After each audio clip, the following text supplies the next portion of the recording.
అందరికీ నమస్కారం. ఈరోజు మీ అందరికీ నేను వినిపించబోయే కథ కస్తూరి తిలకం. రచయిత కె వీణారెడ్డి గారు. ఇక కథలోకి వెళితే, కస్తూరి ఆ పిలుపులోని అంతరార్థం అర్థమైంది కనుక ఉలిక్కిపడింది. 10 రోజుల క్రితం నాటిలాగే మరలా కస్తూరి. పొద్దుటి నుంచి ఇంటెడు చాకిరీతో సతమతమైన చెమరించని మేను ఆ పిలుపుతో తడిసి ముద్దైపోయింది. ఒంట్లో సన్నగా వణుకు ప్రారంభమైంది. ఏకైక ఆడపడుచు కళ్యాణి దుస్తులు బీరువాలో సర్దిపెట్టి తడబడుతూనే అత్తగారి ముందు హాజరయ్యింది. మీ అన్న రాలేదు, డబ్బు పంపలేదు, ఏమిటింత ఆలస్యం? కనీసం జాబైనా రాయలేదేం మీ అన్నయ్య? మాట్లాడలేదు కళ్యాణి. ముంగిలా ఏమిటా భంగిమ, మాట్లాడవేం? కళ్ళెగరేస్తూ అంటున్న ఆడపడుచు కళ్యాణి వైపు దీనంగా చూసింది కస్తూరి. జాలి చూపులతో జోల పాడుదామనుకుంటున్నావేమో, అవన్నీ సాగవు మా ముందు.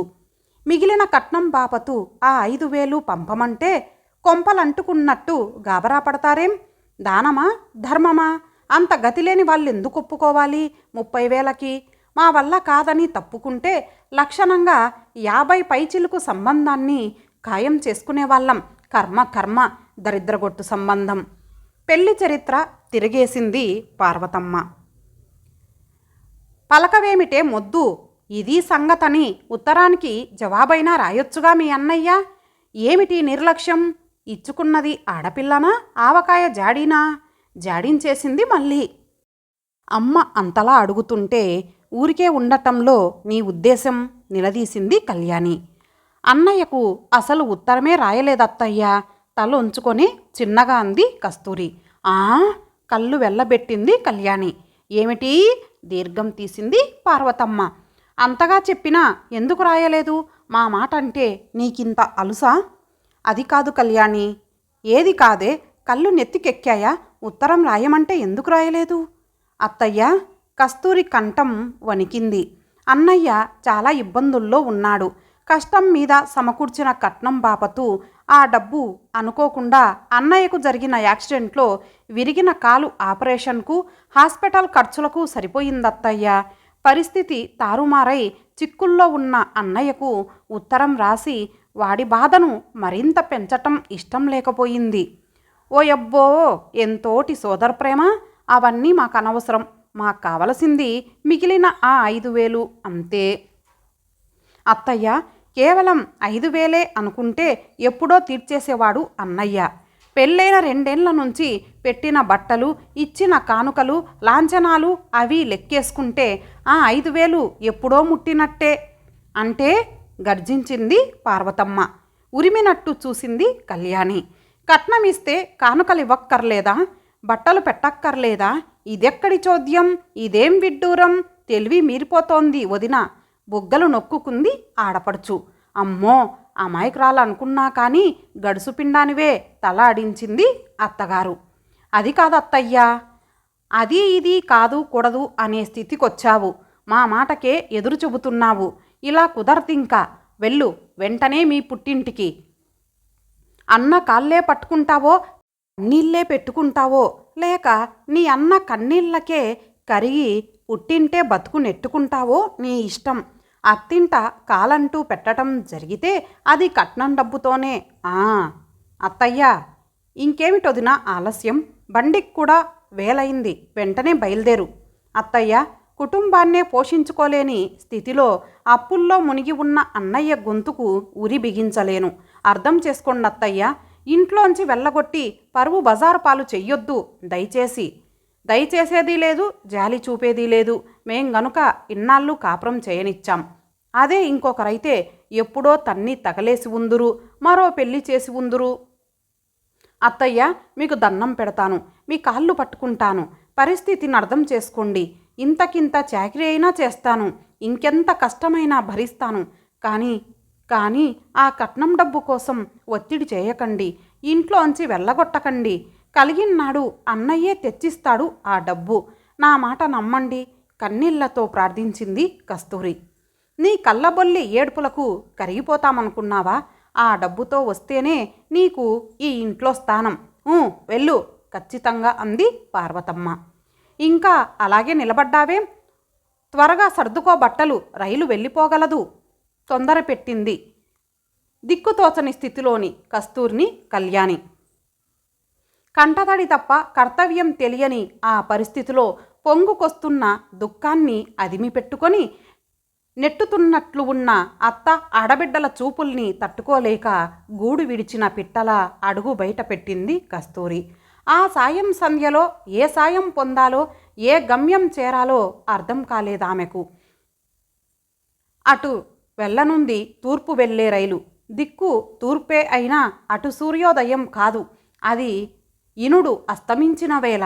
అటూ ఇటూ చూసి అప్రయత్నంగా ఎక్కేసింది సూర్యుడితో పాటు పయనించే పడమర వెళ్ళే రైలునే. కస్తూరి రాకతో మానిపించిన ఆ ఇంటి పని మనిషి మళ్ళీ ఆమె నిష్క్రమణంతో కానీ పనిలో చేరలేదు అనే విషయం మాట వరుసకో లేక కస్తూరికి ఆ ఇంట్లో స్థానాన్ని తెలిపేందుకో అనుకున్నా అంతకు మించి చెప్పుకోవాల్సిన సంగతులు. కస్తూరి భర్త రామం చాలా మెతక మనిషి. తండ్రే తల్లి మాటకు ఎదురు ఆడనప్పుడు నేనెందుకు అనుకున్నాడేమో, పెళ్ళామొచ్చాక కూడా అదే స్థితి కొనసాగిస్తున్నాడేమో అని ఆశ్చర్యపడక తాత తండ్రుల నుంచి అది వంశపారంపర్య లక్షణం కామోసు అనుకున్నారు చాలామంది. భర్త చేసేది చిన్న ప్రైవేటు ఉద్యోగం, ఒక్కడికే చాలని జీతం, ఉండేది ఊరికి దూరం, అందుకే అతని మౌనం అని గ్రహించిన కస్తూరి మాత్రం కత్తుల పోను వంటి అత్తింట్లో ఒద్దికగా ఓర్పుగా తనను తానే ఓదార్చుకుంటూ కాలం వెళ్ళబుచ్చటం నేర్చుకుంది తప్పనిసరి. ఆది నుండి కష్టాల్లో ఉన్న కాపురం కళ్యాణి పుట్టుకతో గట్టెక్కిందని పార్వతమ్మ గట్టి నమ్మకం. అందుకే ఆ ఇంటి గారాల ఆడపడుచుగా ఆడింది పాడింది ఆటపాటగా తయారైంది కళ్యాణి. ఆ ఇంట్లో కళ్యాణి మాటే వేదవాక్కు. పెళ్లి చేసి అత్తారింటికి పంపినా అత్తింట్లో కంటే పుట్టింట్లోనే ఆమె గడుపుతోంది ఎక్కువగా. అమ్మగారు, ఇగో ఉత్తరం అండి. బద్ధకంగా ఒళ్ళు విరుచుకుంటూ బెడ్పై నుంచే అందుకుంది తాయారు చేతిలోని ఉత్తరాన్ని కళ్యాణి. అడ్రస్ చూసింది. తనకే, శ్రీవారి నుంచి. విరహతాపం భరించలేక కాబోలు మామూలేగా. నవ్వుకుంటూ ఉత్తరం విప్పింది. ప్రియమైన కళ్యాణికి మురారి రాయునది. శుక్రవారం అంటే తేదీ 10 నాడు ఇంట్లో ముఖ్యమైన శుభకార్యం ఉంది. ఇక్కడ నీ అవసరం ఎంతో ఉంది, అంతకు మించిన బాధ్యత ఉంది. ఈ ఉత్తరం చూసిన వెంటనే బయలుదేరు. మళ్ళీ మళ్ళీ పెళ్లి పిలుపులుండవు. ఇది నీ ఇల్లు. ఏమంటావు? కాదంటావా? నిర్లక్ష్యం చేసేస్తావా? శాశ్వతంగా నీ స్థానం నీ పుట్టింట్లోనే. అది మర్చిపోకు. అందుకే మరలా చెబుతున్నాను. 10వ తేదీలోగా తప్పక వచ్చేయి. నీకోసం ఎదురు చూస్తుంటాను. నీ మురారి. ఏమిటో అర్జెంటు. ఆయనే వచ్చి పిలుచుకెళ్ళవచ్చుగా. వస్తావా రావా అంటూ నిలదీస్తున్నాడు, బెదిరిస్తున్నాడు. అబ్బో, మొండబ్బాయిగా మారాడే. ఏమిటో సంగతి స్వయంగా తేల్చుకుంటాను. సనుక్కుంటూ గొనుక్కుంటూ ప్రయాణమైంది. ఎందుకు అర్జెంటుగా రమ్మన్నారు? గుమ్మంలోనే దూకుడుగా అడిగింది భర్తను కళ్యాణి. మొత్తం మీద ఈరోజైనా వచ్చావు, సంతోషం. రాక చస్తానా? ఇంతకీ సంగతేంటి? నా చెల్లికి చీరే సారే పెట్టి అత్తింటికి పంపించాలి. ఇంటి కోడలివి, నువ్వు లేకుండా ఎలా? నవ్వాడు మురారి. త్వరగా రా కళ్యాణి. అమ్మాయికి తలంటు పోయాలి, గాజులేయించాలి. ఇంట్లో ఇంకా చాలా పనులున్నాయి. వేళ మించిపోకుండా చీరే సారే సిద్ధం కావాలి. తెములు త్వరగా. అత్త జానకమ్మ త్వరపెట్టింది. వింతగా చూసింది కళ్యాణి. ఇప్పుడు చీర సారే ఎవరికత్తయ్యా? ఇంకెవరికి? ఇంటి నుంచి చీర సారే పసుపు కుంకుమలు ఎవరికి ఇస్తాం? శ్రీలక్ష్మి వంటి ఇంటి ఆడపడుచుకమ్మా. ఆడుకునే పిల్లలా చూసింది. అలా చూస్తావేం? వెళ్ళి చెల్లిని తయారు చేయి, భుజం తట్టాడు మురారి. రా కళ్యాణి. అత్తయ్య చెయ్యి పట్టి లాక్కెళ్ళగా లోపలికి వెళ్ళింది కళ్యాణి. పదమ్మ స్నానానికి. వదిన కళ్యాణి కూడా వచ్చింది అంటూ అత్త పిలుస్తున్న ఆడపడుచు కేసి చూసిన కళ్యాణి కనుబొమలు ముడిపడ్డాయి. నువ్విక్కడా? పుట్టింటికి తగలడలేదు? గుచ్చి చూస్తూ కఠిన స్వరంతో అంది. నిమిషకాలం నిశ్శబ్దం. మాట్లాడవేం మహాతల్లి?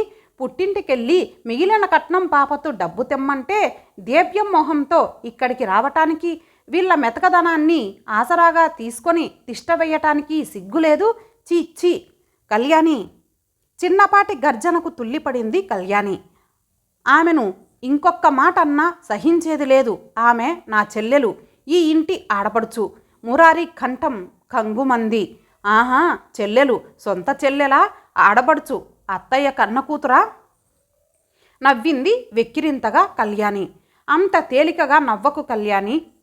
నే చెప్పేది శ్రద్ధగా విను, ఆ పైన మాట్లాడు. అంతదాకా ఓపిక పట్టు. చేయి పట్టి కూర్చోబెట్టాడు ఆమెను. జరిగిందంతా భార్య కళ్ళ ముందు జరిగినట్లు వివరించసాగాడు. అన్నయ్య. తలుపు తట్టిన చప్పుడు వెనుక ఓ పిలుపు. తెరిచిన వాకిలి గుండా పడిన వెలుగు నిండా అర్ధరాత్రి ఓ ఆడపడుచు ఒంటరిగా. ఎవరు? ఆశ్చర్యంగా మురారి. అన్నయ్య. శోకసాగరంలో ఎగిసిపడే కెరటంలా అతని పాదాల్ని చుట్టేసిందామె. జన్మంతా సరిపడ్డ ఆర్తి నిండి ఉన్న ఆ పిలుపుతో చెలించిపోయాడు మురారి. అక్క చెల్లెళ్ళు లేని అతనికి అప్పుడు ఆ శరణార్థిలో సొంత చెల్లెలు కనిపించింది. నువ్వా కస్తూరి? ఈ వేళప్పుడు ఒంటరిగా ఆమెను లేవదీసి ఇంట్లోకి పిలుచుకెళ్ళాడు. కాస్త స్థిమితపడ్డాక కట్నం కోసం అత్త ఆడపడుచు వెళ్ళగొట్టగా కష్టాల్లో ఉన్న అన్నకు, కాలు విరిగి 6 నెలలుగా ఇంట్లో పడి ఉన్న అన్నకు, అటు తల్లిదండ్రుల ఇటు భార్యాబిడ్డల పోషణకు అప్పులే మిగుల్చుకున్న అన్నకు అదనపు భారం కాలేక అగమ్య గోచరమైన స్థితిలో ఈ ఇంటి గడప తొక్కానని అవిరామధారలైన అశ్రువులతో చెప్పిన కస్తూరిని చూసి కరిగిపోయాడు మురారి. కస్తూరి. మురారి స్వరం కంపించింది. తీర్చిదిద్దిన కస్తూరి తిలకంలా కనిపించేదానివి. చెరిగిన దిష్టి చుక్కలా మారావంటే ఈ 2 సంవత్సరాలలో అత్తింటి ఆరళ్ళు ఎన్ని భరించావో, ఆడపడుచు ఆగడాలు ఎన్ని సహించావో నువ్వు చెప్పుకోలేనివెన్నో కళ్ళకు కడుతున్నాయమ్మా. కస్తూరి, నీ కన్నీళ్లు తుడవటానికి నేనేం చెయ్యగలనో చెప్పమ్మా. అన్నయ్య. ఆ ఇంట్లో కళ్యాణి మాటే చెల్లుబాటు. ఆమె తలచుకుంటే కానిదే ఉండదు. అందుకే అర్థిస్తున్నాను. అంతగా చదువుకొని దాన్నిగా, పుట్టింట ఆశ్రయం పొందలేని దాన్నిగా, బయట బ్రతకలేని దానిగా ఓ మాట సాయం కోసం నిన్ను ప్రార్థిస్తున్నాను. డబ్బు కోసం సతాయించక అన్నయ్య సర్దుకునేదాకా ఓపిక పట్టమని కళ్యాణికి నువ్వు నచ్చజెబితే చాలన్నయ్య. అత్తగారితో సమస్యే ఉండదు. ఈ అభాగ్య సోదరికి అదే 10,000.